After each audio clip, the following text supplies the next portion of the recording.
our attention to the weather is we're taking a live look at our radar, and you can see a lot of rain moving through our area here. Meteorologist Rachel Coulter joining us now. So Rachel, it is so dreary out there. Yeah. It really is. It's been a cloudy day. We've had misty conditions, and that rain moved through, especially for those afternoon plans. Going to catch a little bit of a lull. Another round will move in.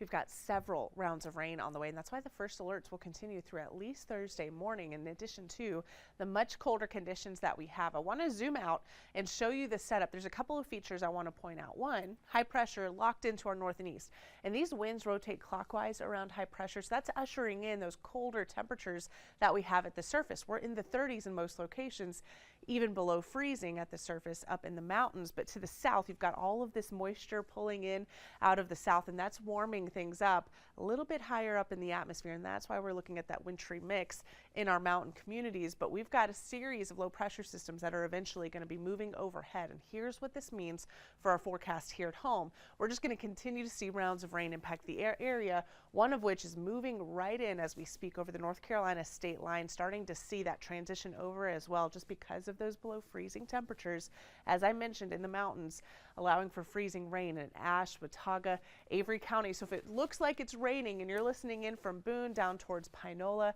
at his freezing rate, that's going to be freezing on contact, especially on your elevated surfaces, your bridges, your overpasses. If you have one of those porches that's elevated, watch out for those stairs, especially later on tonight and overnight, as this will just continue to filter in overhead. And that's why those winter weather alerts are in place for mountain communities.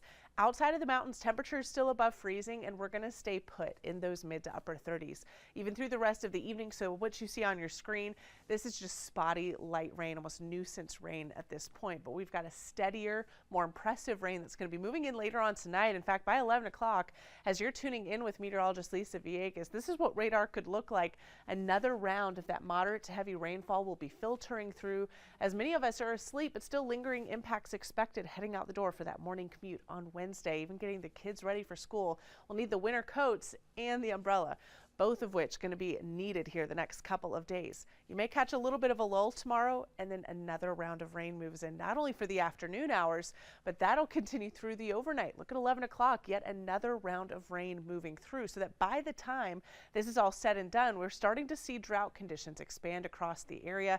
This will help with that. We've got 2 to 3 inches of rainfall expected in our northwestern counties. Could see anywhere from about 1 inch to 2 inches of rainfall, even here in the Charlotte metro. But where icing is most concerning, it's going to be on the eastward facing slopes of our mountain communities, where you see the shaded in orange. Hazardous driving conditions are going to be expected in these locations. No longer seeing the winter weather advisories down towards the I-40 corridor. This really will be an issue confined to our mountain communities. But here's the good news. Once we get past Thursday morning's commute, we're going to dry out just in time for any of those Valentine's Day plans.